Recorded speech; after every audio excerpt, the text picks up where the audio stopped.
El misterio de los guantes ensangrentados que cambió el juicio de O.J. Simpson y lleva 25 años sin resolverse.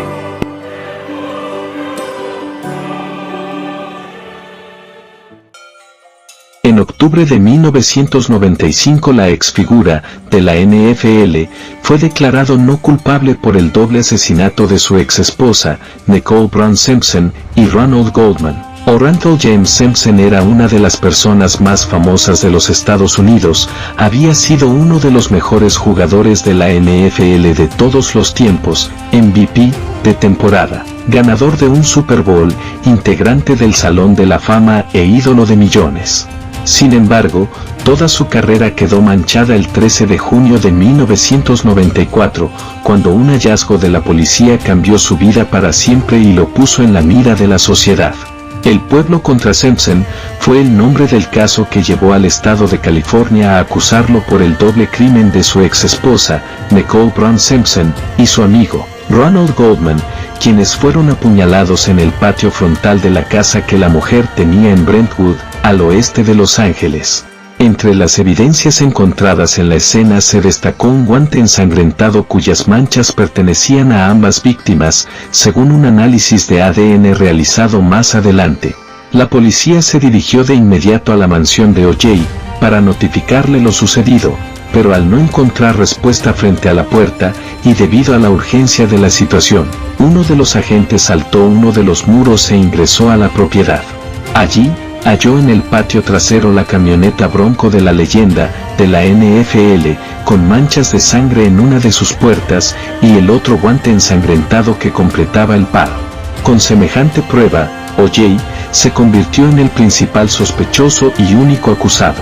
Chus, como se le conoce popularmente, fue arrestado el 17 de junio de 1994, tras una persecución policial que fue seguida por las cámaras de televisión y que obligó, por única vez en la historia, a interrumpir una final de la NBA, para mostrar cómo el exjugador de fútbol americano huía en su Bronco blanca, con su amigo O'Collins.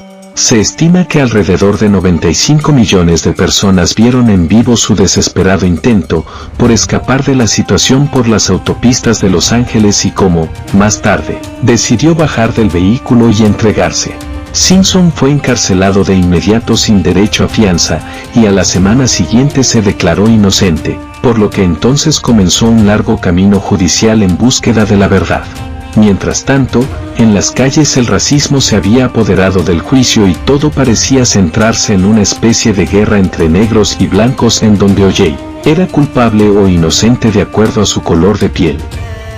Es por esa grieta que el fiscal afroamericano Chris Thornton estaba en el ojo de las críticas y dijo: "Hubo amenazas hacia mí, mi familia, mis hijos, por lo que crearon un nivel de estrés completamente diferente. Realmente hizo que fuera difícil procesar el caso y centrarse en este", contó en 2016 a ABC News.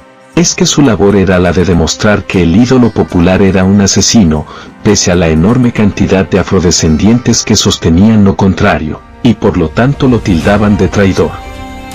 Fue por esa presión que se ejercía sobre él, que tal vez decidió aquel 15 de junio pedirle al acusado que se probara los guantes ensangrentados. Claro, él desconocía un detalle: me probé el guante. Era un poco ancho en mi palma y un poco largo en mis dedos, reconoció a Fox News hace algunos años Robert Shapiro, uno de los abogados de Simpson. Él fue quien alertó a su cliente de que no temiera, de que de ninguna manera esa prenda podía caber en sus manos. Pero Darden no estaba al tanto de eso. La escena recorrió el mundo y quedó en la historia. Como el juicio estaba siendo televisado, todos pudieron ver el instante en el que O.J. recibió el guante izquierdo, se lo colocó en su mano y con una sonrisa en su rostro le mostró a todos los presentes que no le entraba. Luego, se acercó al jurado y mientras continuaba sonriendo, dejó en claro que no había manera de que encajase. También se probó el par derecho y al tener los dos en sus manos sin que estos pudiesen cubrir el total de sus palmas, levantó sus brazos, encogió sus hombros y cerró así uno de los momentos judiciales más increíbles de la historia. Y dijo: demasiado apretados. De inmediato surgió una de las frases más recordadas de aquel episodio, y que hasta hoy en día es parte del vocablo popular en los Estados Unidos: si no encaja, debe absolverse. Señaló Johnnie Cochran, quien lideraba la defensa de Chus, y advirtió en ese instante que había ganado. Han pasado 25 años, de aquel momento y hasta el día de hoy, nadie comprende por qué esos guantes no entraron en sus manos. Incluso, muchos de los protagonistas del juicio han dado sus versiones y sus sospechas sobre lo que creen que pasó. El más buscado para declarar sobre este asunto ha sido el fiscal Darden, quien no tiene dudas de lo que pasó ese día. Él siempre sostuvo que esos guantes cabían perfectamente en las manos de O.J., y dijo: "No creo que no encajaran", aseguró en 2016 a la revista People, y agregó: "Pero fue una gran imagen para la defensa y fue una gran actuación de O.J. Creo que todo el asunto del guante fue la jugada más brillante en la sala del Tribunal Penal en la historia de la jurisprudencia estadounidense", sostuvo ese mismo año al programa de televisión norteamericano Today. A su vez, en 2012 apuntó directamente contra el fallecido Johnnie Cochran, abogado principal de Simpson. Dijo: "Creo que Johnnie rompió el revestimiento, hubo algunos desgarros adicionales en el forro, por lo que los dedos de O.J. no pudieron llegar hasta el guante". En su autobiografía, En Contempt, el exfiscal se mostró arrepentido de haber obligado al acusado a colocarse los guantes, y reveló que tras ese error, su rol en el caso cambió, ya que su compañera, la fiscal Marcia Clark, detuvo su diálogo hacia él y dijo: "No me habló durante unos días. Durante semanas después de eso, me quedé fuera de las decisiones importantes relacionadas con el caso". Incluso, reveló que la llamó días más tarde para decirle: "Lamento haber arruinado tu caso". La propia Clark fue quien afirmó a NBC News la razón por la cual la prenda no encajaba. Podía explicarse en que los guantes de látex que se usaban debajo de los de cuero para no contaminarlos, pudieron haber provocado mayor fricción y por lo tanto arruinado el ajuste.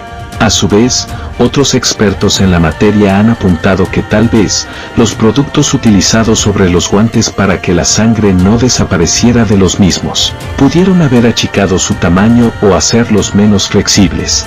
En 2015, Lawrence Schiller, autor de American Tragedy, The Uncensored Story of the Simpson Defense, aportó un dato desconocido para la mayoría hasta el momento, al contar a ABC News que el exjugador de fútbol americano había abandonado su medicación contra la artritis hacía semanas, y dijo: "Nadie en la defensa sabía lo que estaba haciendo Simpson, excepto Robert Kardashian, amigo de O.J., en términos de tomar su medicación. No era que los abogados conspiraran con él. Kardashian fue quien lo descubrió, un día mientras hablaba con Simpson". Este dato fue confirmado al año siguiente por Mac Gilbert, ex agente de Chus, durante un documental de ESPN. A su vez ya había sido señalado por el propio Darden en una entrevista a Los Angeles Times en 1995, y dijo: "El señor Simpson tiene artritis y analizamos los medicamentos que toma, y algunos son antiinflamatorios. Y nos dicen que no ha tomado el medicamento durante un día, y le causó hinchazón en las articulaciones e inflamación en sus manos". Más allá de todas estas versiones, lo único cierto es que el 3 de octubre de 1995, el jurado declaró no culpable por el doble crimen a O.J. Simpson, quien 2 años más tarde fue ordenado a pagarle $33.5 millones a las familias Brown y Goldman, al ser apuntado como responsable por las muertes en un juicio civil. Desde aquel momento, la batalla legal y el caso de los guantes ha sido objeto de decenas de libros, documentales y hasta una miniserie, pero pese a todo nunca se pudo confirmar quién fue el que los utilizó aquella noche. En 2012, el programa Investigation Discovery emitió un capítulo llamado My Brother the Serial Killer, en el que un tal Clay Rogers confesó que fue su hermano el asesino. Según reveló, Glenn había conocido a Nicole Brown hacía tiempo y en algún momento le comentó que iba a matarla, pero él y su familia nunca le creyeron ni una sola palabra.